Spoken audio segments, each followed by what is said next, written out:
পৃথিবীতে কোনো আইন কি আছে যেটা অপরিবর্তনীয়? এরকম কোনো আইন কিন্তু হয় না।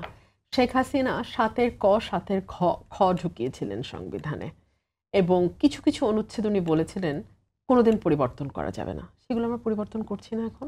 করছি তো। পরবর্তী যে সংসদ আসবে তারা সেগুলো চাইলে রাখবে, চাইলে পরিবর্তন করে ফেলবে। সুতরাং পৃথিবীতে না অনলি আনসার্টেনিটি ইজ সার্টেন। কোনো কিছু আপনি গ্যারান্টি ক্লজ দিয়ে পাবেন না, কিচ্ছু পাবেন না।